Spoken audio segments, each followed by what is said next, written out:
¿Alguna vez has pensado que los furros no traen nada bueno a internet? Si bien es una opinión totalmente respetable y con la que puedo decir que empatizo hasta cierto punto, hay que admitir que trajeron un par de cosas interesantes, nos guste o no. En primer lugar, no podemos olvidarnos de la palabra furro. ¿A quién no le gusta decirle furro a su amigo que se la pasa jugando fangames de Pokémon, Frenis y que por alguna razón le gusta mucho jugar con tu mascota?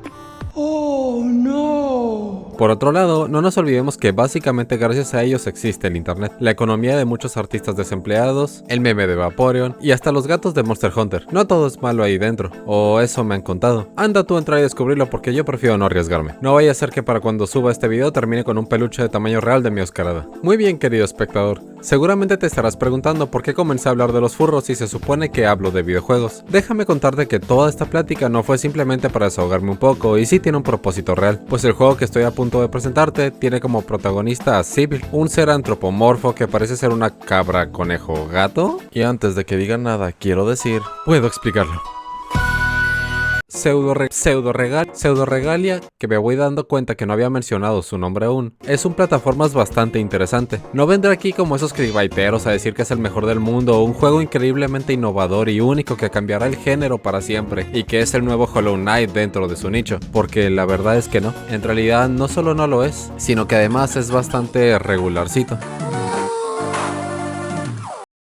Entonces, ¿por qué le dedico un video si no ofrece nada en realidad? Espera, yo nunca dije que no ofreciera nada. Si bien no tiene tantas cosas que ofrecer, hay una que sí, y esa lo hace de una forma excelente y única, que estoy seguro que es el único motivo del por qué este juego tiene reviews extremadamente positivas en Steam y del por qué decidí hacerle un video, y es su movimiento y el control del mismo. Este juego tiene una sensación de control sobre el personaje que te deja deseando más, pero no porque le falte un poco para ser buena, sino porque es tan buena que no quieres parar de ir por ahí dando volteretas, saltos largos y rebotando en cada pared que te encuentras. Si bien es un juego de plataformas y tiene enemigos en su mundo, no vayas a venir esperando tener la mejor pelea del mundo de los videojuegos o esperar tener boss fights increíblemente complicadas y retadoras una tras otra. El juego se centra en lo que es bueno y de ahí no sale. Prepárate para estar todo el día dando saltos y de repetir una y otra vez el mismo puzzle porque al final te faltó medio píxel para alcanzar a llegar a la meta. Y todo para desbloquear un camino con un puzzle más complicado, o si estabas haciendo un desafío de tiempo, tal vez solo vais a desbloquear una skin, que si bien tal vez no sea la cosa más grande del juego, es lindo ver cuando un desarrollador da este tipo de recompensas personalizables que siempre alegran el día a todos. Hay muchas zonas a las que en primera instancia no puedes acceder, quizás te hace falta una habilidad extra para tener un mejor movimiento, o quizás solo sea que eres manco.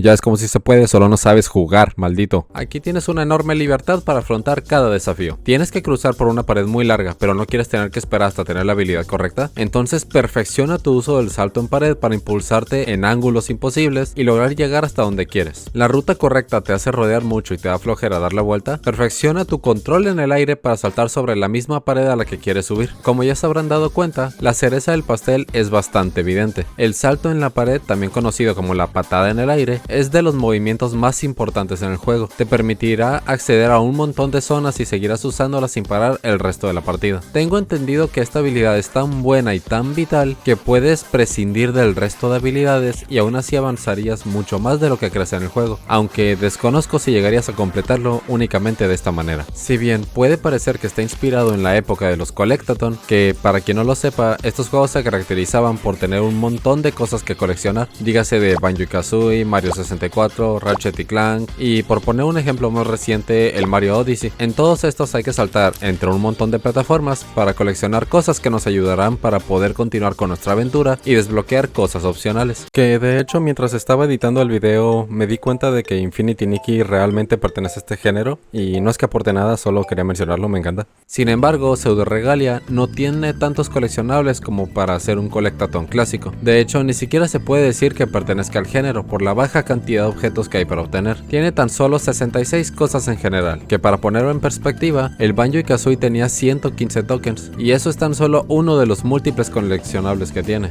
El mundo del juego es algo pequeño si lo ves en el mapa, pero cuando estás vagando entre pasillos o intentando saltar un abismo para llegar al siguiente punto, se siente enorme. No parece que te encuentres en un lugar tan pequeño, e incluso hay ciertas estructuras y fondos que te recuerdan que quien es pequeño aquí en realidad eres tú, incluso habiendo momentos en los que te dan ganas ganas de detenerte y contemplar el tamaño de las estructuras que hay por ahí. Si bien antes dije que el juego no es un collectathon, esto tampoco quiere decir que no tenga cosas ocultas u opcionales. Hay mejoras de habilidades que son totalmente opcionales y que incluso son fáciles de dejar pasar y terminar completando el juego sin ellas. De hecho, yo cuando terminé el juego aún me faltaba una mejora de vida y un orbe de fuerza. Sin duda ese orbe me habría venido bien contra el boss final. Este juego logré pasarlo al 100% en aproximadamente unas 8 horas. Estarán viendo un Excel que me encontré para marcar las cosas que ya tienes, debido a que el juego no rastrea tu porcentaje de cosas, pues tampoco son tantas como para que sea necesario. En lo personal creo que valió cada centavo y fue un tiempo que disfruté muchísimo. Hacía mucho que no tocaba un juego plataformas con unos controles tan satisfactorios, tanto así que con solo eso fue suficiente para querer pasarlo al 100% y divertirme durante horas. De verdad creo que este juego es una maravilla. Duré horas intentando hacer el mismo desafío una y otra vez. Llegué a estar como viciado intentando optimizar cada maldito segundo para lograrlo, y todo porque insistí en completar ese desafío antes de tener las habilidades necesarias. Al final me costó bastante, pero lo conseguí y la verdad es que lo disfruté mucho. Fue una experiencia que si bien no recomiendo a todos porque además de ser estresante no tenía ni ideas de si en algún momento realmente lo iba a lograr, es muy satisfactorio ver cuando consigues hacer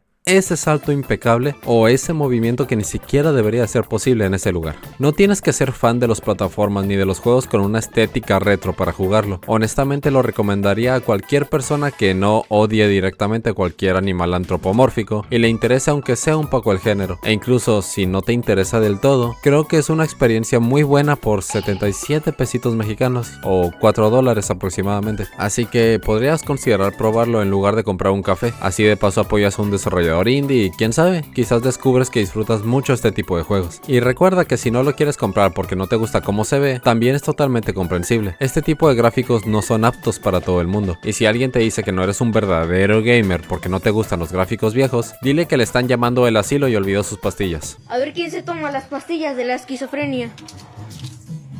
¡Te jodiste! ¡Te jodiste! Yo no tengo problema con esto, pero es porque crecí con consolas viejas y es una estética a la que en su momento estuve acostumbrado, por lo que diría que incluso me pega ligeramente la nostalgia. Pero si se lo pones a alguien más joven como un niño Skibidi Sigma Pomni Puchaina, supongo que no querrá ni volver a verlo, y la verdad es que tampoco puedo culparlo. Por algo la tendencia actual es hacer que las cosas se vean con mayor resolución en general, aunque eso ya es otro tema. Si el juego te interesa, dejaré el link abajo en la descripción, pero antes de cerrar este video comenta pseudofurros y yo le daré un poderosísimo corazoncito a tu comentario. Si quieres ver más videos como este, te estaré dejando una playlist durante los créditos con más reviews del estilo.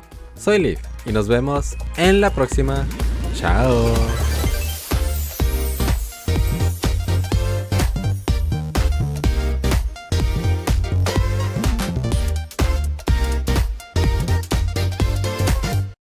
Ahora mismo no, ¿qué? ¿Qué mierda escribí aquí? No sé qué escribí.